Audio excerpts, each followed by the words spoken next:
I remember, Mama. I have never felt more complete. You are the love of my life. Will you do me the honor of becoming my wife? Yes, Emeka, 1,000 times yes. True completeness, my daughter, is not found in a corporate title, but in love and a happy home. I've been struggling with this for a long time. It's hard to let go of control. I understand, and I'm here. Don't worry about it at all, it's just water. You're different, Mona. Not just relaxed, you seem at peace. Exactly where I want to be. It's for our future security. Mona, you're building a shield, not a life. You don't need anyone.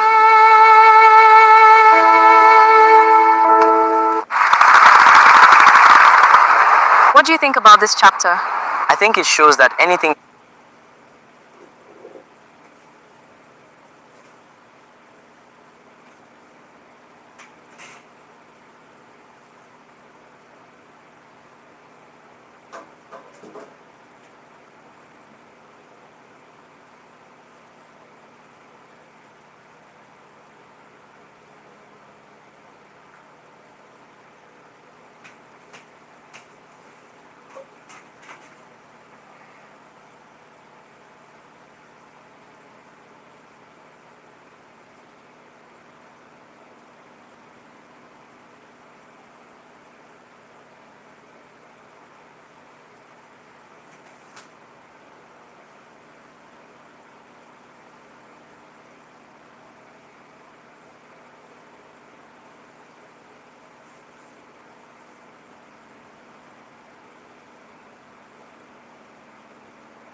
Since the very day of your birth, everything has worked very well for us. You brought the light back into our lives. The true bottom line. The memory faded, leaving Mona Lisa alone with the hum of the office air conditioner. She looked down at her hands, sparkling with rings, and then out at the sprawling corporate empire she had built. For her entire adult life, she had subconsciously carried the weight of that story. She had believed that because her birth brought wealth, her sole purpose in life was to multiply it, protect it, and sacrifice everything else at its altar. She had turned herself into a machine of productivity to honor the good luck her family believed she possessed. But sitting there in the quiet of the evening, a new realization washed over her. She was born to bring joy, not just capital. Her birth didn't just unlock 10 containers of merchandise. It wiped away her parents' tears. It brought relief, happiness, and celebration. Wealth was meant to be a tool, not a cage. Her parents had used their sudden prosperity to build a beautiful life together. Mona Lisa had built a beautiful bank account, but forgot to build the life. Mona Lisa opened her personal journal, a blank book she hadn't touched in years. She didn't write down a new revenue target or a market expansion plan. Instead, she wrote a single sentence at the top of the page. The audit is complete. It is time to reinvest in Mona Lisa. With a definitive nod, she stood up, grabbed her keys, and walked out into the evening, leaving the spreadsheets behind. For the first time in a decade, she wasn't running toward a deadline. She was walking toward herself. A love built to last.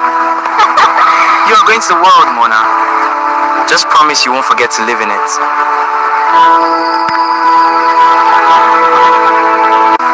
They moved in a slow, beautiful orbit, deep conversations about their dreams. A love built to last. The anchor of the past. In the quiet sanctuary of her high-rise office, Mona Lisa traced the edge of her desk, her mind drifting from her mother's blessing to her own formative years. She had always been a force of nature. Even as a teenager in secondary school, she possessed an innate, commanding dignity. While other girls navigated the awkward insecurities of youth, Mona Lisa walked the hallways with a natural elegance and an unshakable moral compass. She was the student who defined decorum. Teachers respected her, and peers looked up to her. But her discipline wasn't rigid or cold. It was protective. The day with Amulka Mona Lisa vividly remembered the afternoon she cemented her reputation as the school's unspoken guardian. A group of notorious bullies had cornered a terrified new student in the courtyard. Other students stood What do you by, think about this? paralyzed by I fear. think it shows that anything is possible. The moment Mona Lisa stepped into the agree. We courtyard, can build our the own atmosphere future. shifted. She didn't shout or raise a hand. She simply walked toward them, her steady, no-nonsense gaze fixed on the ringleader. The bullies, suddenly losing their guts, muttered excuses and scattered. She had knelt beside the shaken boy, wiped the dust off his uniform, and calmly escorted him all the way home. His name was Emeka, a love built to last, or so she thought. While most bold boys lost their confidence and balls the moment they tried to approach her, intimidated by her sharp mind and disciplined aura, Emeka was different. He didn't approach her with swagger. He approached her with genuine, hard-earned courage. For 2 months, they moved in a slow, beautiful orbit. The schoolyard talks. Deep conversations about their dreams, books, and the future during recess. The texting era. Late-night messages that grew from casual school updates. What do you think about this chapter? I think it shows that anything is possible if you have courage. I agree. We can build our own future. You are going to change the world. Just promise you won't forget to live in it.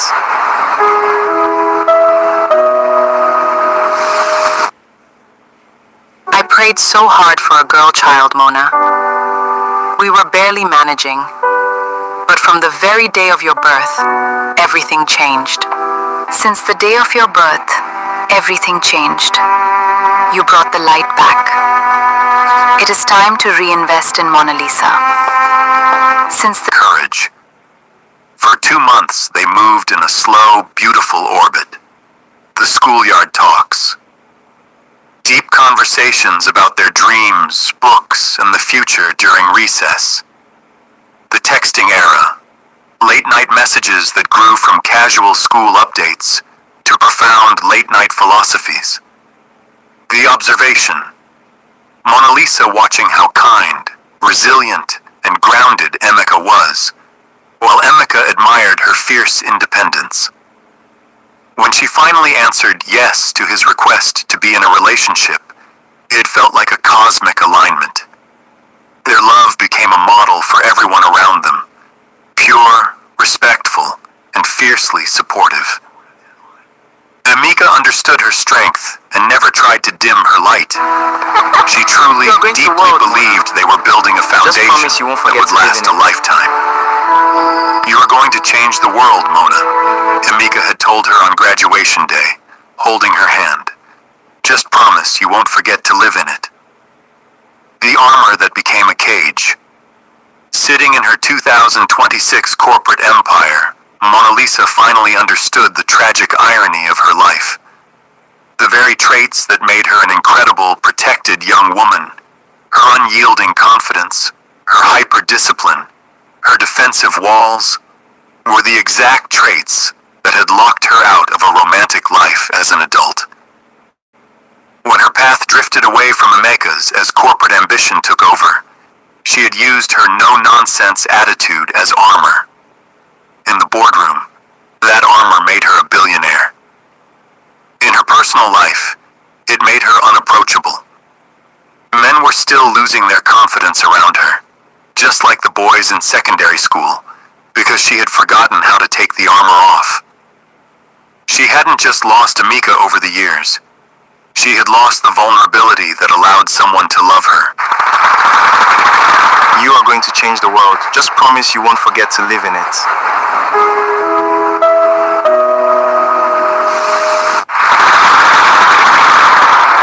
What do you think about this chapter? I think it shows that anything is possible if you have courage. I agree. We can build our own future. You don't need me. You don't need anyone. The slow fade and the final brick. The fracture between Mona Lisa and Emeka didn't happen with the explosive argument or dramatic betrayal. Instead, it was a tragedy of slow, agonizing erosion. When they transitioned from secondary school to university, the trajectories of their lives began to diverge. Mona Lisa, driven by the subconscious weight of being her family's good luck charm, threw herself into international business and corporate finance. Emeka, true to his gentle and resilient nature, pursued a degree in industrial design, wanting to build tangible things that improved people's daily lives. As Mona Lisa's world grew larger, wealthier, and faster, her time became a scarce commodity. The text messages that used to be paragraphs turned into single sentences, then into emojis, and eventually into days of silence. The rotation of roles old Mona Lisa. The protector, the listener, the partner. New Mona Lisa, the strategist, the networker, the overachiever. The breaking point. The definitive end came during their final year of university. Emeka had organized a small exhibition for his graduate design project, the sustainable housing prototype. He had asked Mona Lisa months in advance to be there. It was his biggest moment. At 4:30 p.m. that day, Mona Lisa was sitting in an interview room for a prestigious global internship that would eventually help her launch Mona and Lisa Holdings. She nailed the interview. But when she looked at her watch, it was 7:30 p.m. The exhibition was over. When she finally met Emeka at a quiet diner later that night, she didn't offer an apology. She offered a rationalization. She spoke of networking, future security, and long-term strategy. She handled the situation like a manager diffusing a crisis, using her ironclad corporate armor to avoid the discomfort of her own guilt. Emeka had looked at her, his eyes filled not with anger, but with a profound, quiet sorrow. Mona. It's for our future security. Mona, you're building a shield, not a life. You don't need anyone.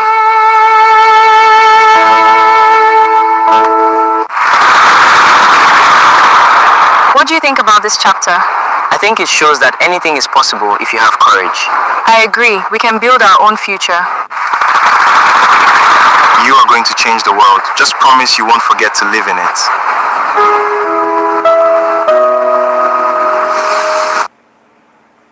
Is filled not with anger, but with a profound, quiet sorrow. Mona, you're building a shield, not a life, he said softly, sliding his engagement ring, a modest silver band he had designed himself, across the table. I love the girl who stood up to bullies in the courtyard, but I don't know how to love a CEO who treats our relationship like a line item on a balance sheet. You don't need me. You don't need anyone. Proud, disciplined, and fiercely guarded, Mona Lisa didn't cry. She didn't beg. She simply stood up, took her coat, and walked away. She chose her empire, the digital audit, hunting for Emeka in 2026. Sitting in her office in the present day, Mona Lisa realized that the fortress she had built to protect herself had become her prison. To find herself again, she had to find the last person who truly knew her before the armor hardened. As a billionaire tech mogul, Mona Lisa could have easily hired a private investigation firm to track Emeka down within 3 hours. But she knew that using corporate muscle would defeat the entire purpose of her journey. This wasn't a corporate acquisition, it was a pilgrimage of vulnerability. She had to do it herself. The paper trail, she bypassed her company's advanced databases and opened a basic browser window on her personal laptop. Step 1. The alumni network. She logged into her old secondary school alumni portal, a dusty digital registry she hadn't looked at in over a decade. Emeka's profile was a ghost town. No updated phone number, no current email. Step 2. Social media cleanse. Unlike her, Emeka had never cared for the digital spotlight. A search for his name yielded hundreds of results, but none possessed that familiar, calm gaze. Step 3. The core blueprint. Mona Lisa stopped typing and leaned back. She forced herself to think like the teenage Mona. What did Emeka love? What was his soul made of? Design. Youth mentorship. You don't need me. You don't need anyone. I love the girl who stood up to bullies in the courtyard, but I don't know how to love a CEO who treats our relationship like a line item on a balance sheet. I prayed so hard for a girl child, Mona. We were barely managing, but from the very day of your birth, everything changed. Since the day of your birth, everything changed. You brought the light back. It is time to reinvest in Mona Lisa. Since the workshop called the Courtyard Project, a name that made her breath catch in her throat. It was an organization dedicated to teaching design and craft to underprivileged teenagers, protecting them from the streets. The founder's bio had no photo, just a short philosophy statement. Every kid needs a space where they feel safe enough to build their future. The contact address was located in a modest, bustling suburb on the outer edges of the city. The terrifying return of vulnerability.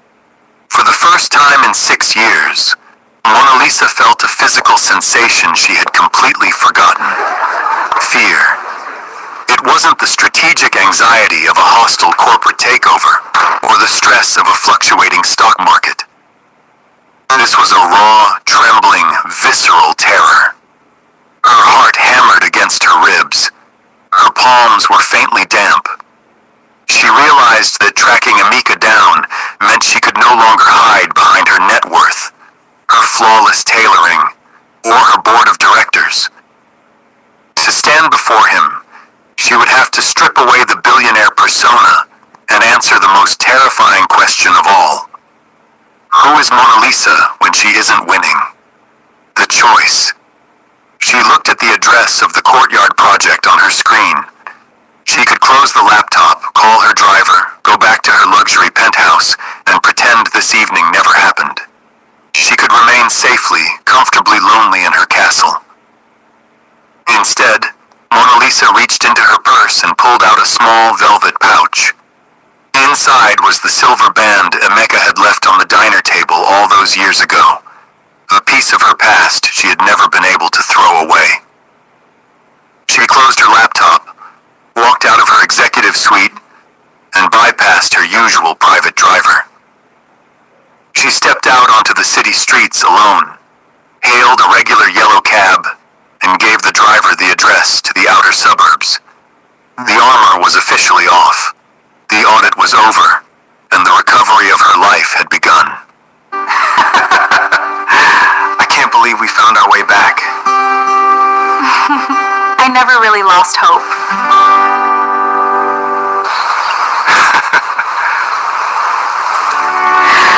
I never thought we'd find our way back.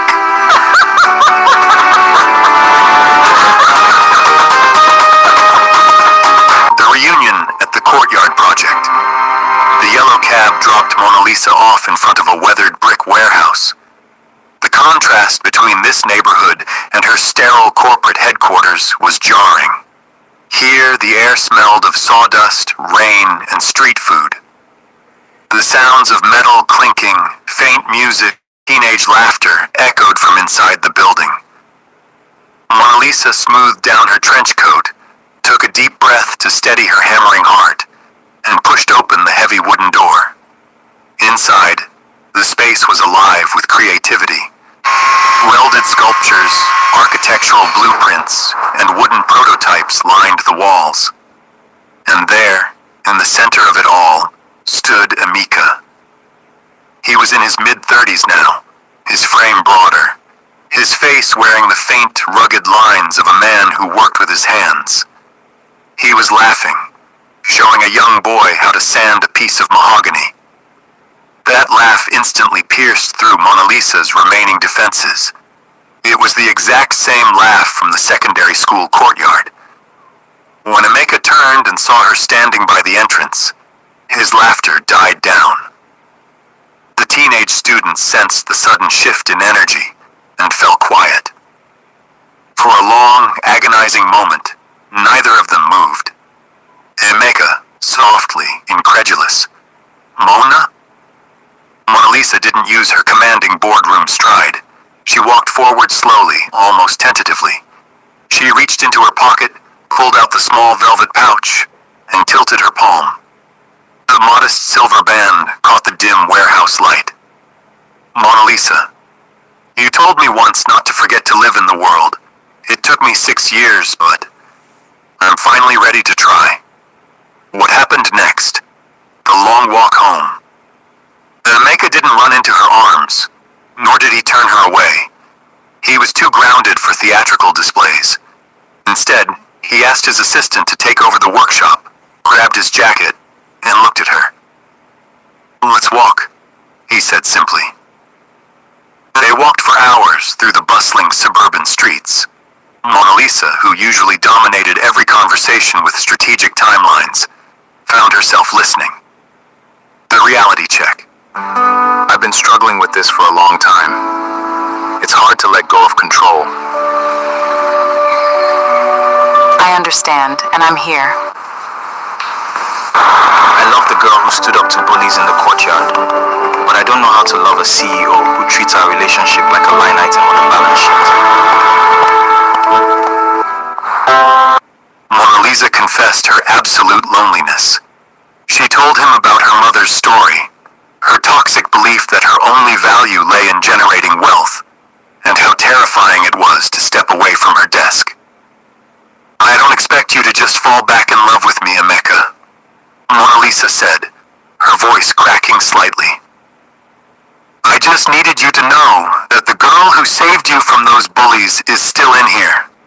She was just buried under $1 billion. Emeka stopped walking and looked down at her. A gentle, familiar smile broke across his face. He didn't take the ring back yet, but he reached out and took her hand. His hand warm and calloused. "I don't care about the $1 billion, Mona," he said softly. "But I'd like to get to know the girl again. Let's start with coffee this weekend. No assistants, no corporate phones. Just us. The personal restructuring. Correcting the armor." Returning to her penthouse that night, Mona Lisa knew that winning Emeka back, and eventually keeping a partner, wasn't about a temporary charm offensive. She had to completely re-engineer the personal qualities that had driven men away. She realized her no-nonsense, hyper-disciplined nature had evolved into toxic defense mechanisms. She opened her personal journal and mapped out a strategy to dismantle her emotional fortress. 1. Shifting from problem solver to safe space. In business, Mona Lisa was conditioned to immediately analyze, critique, and fix problems. In relationships, this made her partners feel managed rather than heard. The correction. She practiced active, empathetic listening. She vowed that when a partner shared a vulnerability, her first response would be comfort and validation, not an execution plan or a lecture on how to optimize the situation. 2. Relinquishing total control. Mona Lisa was used to orchestrating everything. Her rigid scheduling left no room for spontaneity, making her unapproachable and exhausting to be around. The correction. She decided to apply strict boundaries to her work, not her life. They moved in a slow, beautiful orbit, deep conversations about their dreams. A love built to last. You are going to the world, Mona. Just promise you won't forget to live in it.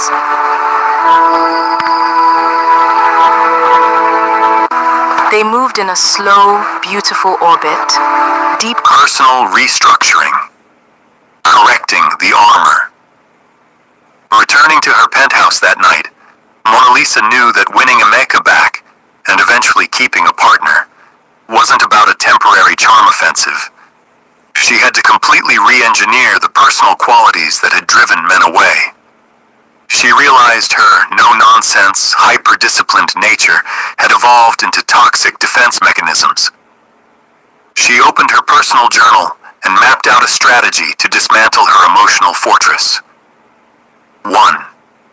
Shifting from problem solver to safe space. In business, Mona Lisa was conditioned to immediately analyze, critique, and fix problems. In relationships, this made her partners feel managed rather than heard. The correction. She practiced active, empathetic listening. She vowed that when a partner shared a vulnerability, her first response would be comfort and validation, not an execution plan or a lecture on how to optimize the situation. 2. Relinquishing total control. Mona Lisa was used to orchestrating everything. Her rigid scheduling left no room for spontaneity, making her unapproachable and exhausting to be around. The correction. She decided to apply strict boundaries to her work, not her life. She appointed a chief operating officer at Mona and Lisa Holdings to handle day-to-day operations, forbidding herself from checking corporate metrics past 6 p.m. She actively forced herself to accept unplanned invitations and embrace the chaotic beauty of free time. 3. What do you think about this chapter? I think it shows that anything is possible if you have courage. I agree. We can build our own future. You are going to change the world. Just promise you won't forget to live in it.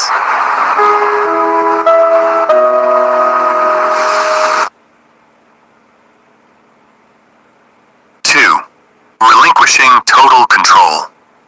Mona Lisa was used to orchestrating everything. Her rigid scheduling left no room for spontaneity, making her unapproachable and exhausting to be around. The correction. She decided to apply strict boundaries to her work, not her life. She appointed a chief operating officer at Mona and Lisa Holdings to handle day-to-day operations, forbidding herself from checking corporate metrics past 6 p.m.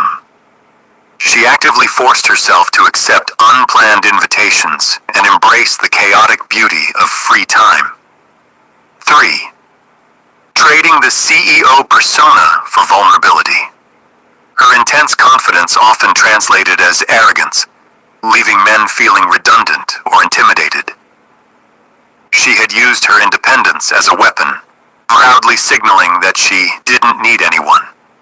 The old corporate Mona Lisa armor compared to the Mona Lisa new personal blueprint. Old, never letting them see you sweat or show weakness. New, admitting when she is tired, scared, or overwhelmed. Old, managing conflicts like a legal negotiation.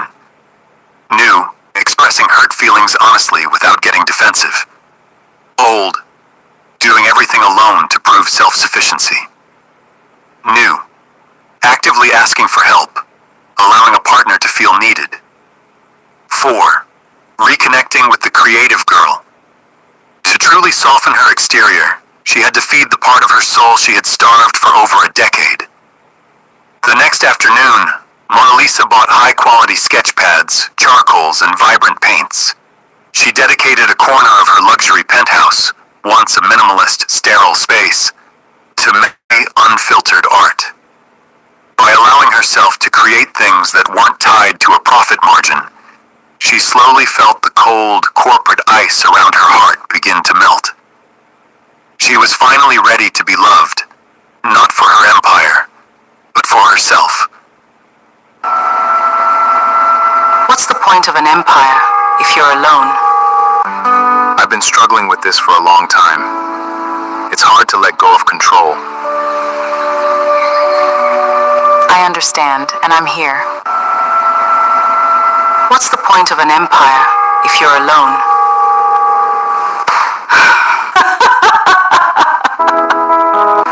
They moved in a slow, beautiful orbit, deep conversations about their dreams.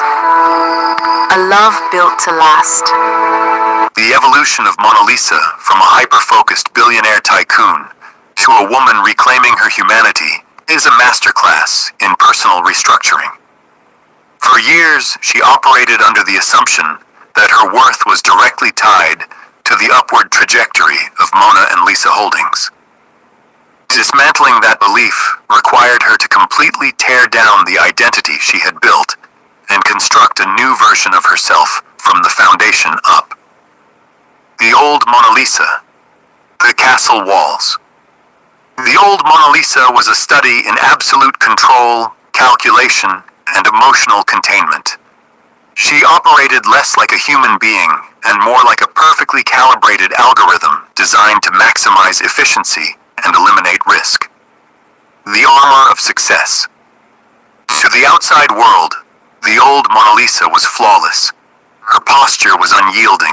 Her wardrobe consisted of sharp, armor-like tailored suits, and her expressions were carefully managed to never betray a hint of vulnerability. She viewed the corporate world as a battlefield, and her no-nonsense demeanor was her shield. The emotional shutdown. In her personal life, this manifested as a total lockdown of her emotional borders. The "I don't need anyone" fallacy. Because she had been her family's good luck charm from birth, she subconsciously believed she had to be entirely self-sufficient. She equated needing someone with weakness. The transactional mindset. She treated relationships like business contracts. If a conflict arose, she didn't empathize. She negotiated. If a partner showed vulnerability, She didn't offer a shoulder. She offered a strategic action plan to solve the problem. The ghost in the penthouse. Her life was wealthy but utterly barren. Her home was a minimalist, sterile gallery of expensive things, devoid of warmth, laughter, or mess. She was the sole ruler of an empty empire. What's the point of building an empire if you're the only one sitting in the castle? Mona Lisa built an empire, but sat alone in the castle. Dismantling that life required tearing down her entire identity to finally let her heart catch up to her drive.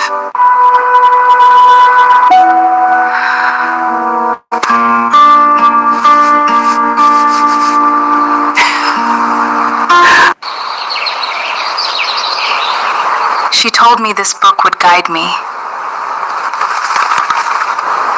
I'm ready to understand. Warmth, laughter, or mess. She was the sole ruler of an empty empire. What's the point of building an empire if you're the only one sitting in the castle? The realization that broke the old Mona Lisa. The new Mona Lisa. The open courtyard. The new Mona Lisa is not a rejection of her strength, but an integration of it. She didn't lose her intelligence or her leadership skills. Instead, she finally allowed her heart to catch up to her drive. The softening of the exterior. The most immediate change in the new Mona Lisa is her presence. The rigid, intimidating aura has shifted into a warm, grounded elegance. She has traded the suffocating corporate uniform for styles that allow her to breathe, and her hair is no longer tightly pinned back into a severe bun. She walks into rooms not to dominate them, but to connect with the people inside them. Embracing the chaos of humanity, the safe space. She has learned the art of active, quiet listening. When Amika or anyone else speaks to her about their struggles, she no longer jumps into CEO mode to fix it. She validates, she holds space, and she allows herself to say, I understand, and I'm here. The delegated empire. By stepping down from the grueling day-to-day operations of her company and hiring a trusted COO, she effectively bought back her own time. The new Mona Lisa treats 6 p.m. as a hard boundary. Her laptop closes, the corporate phone goes on silent, and the rest of the night belongs to her life. The studio corner. Her penthouse is no longer a sterile museum.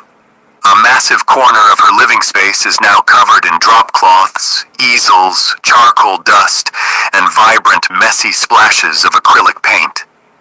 She is finally letting the teenage artist, who covered her bedroom walls in sketches, breathe again. The comparative breakdown. To understand just how deeply this A love built to last. You're going to the world, Mona. Just promise you won't forget to live in it.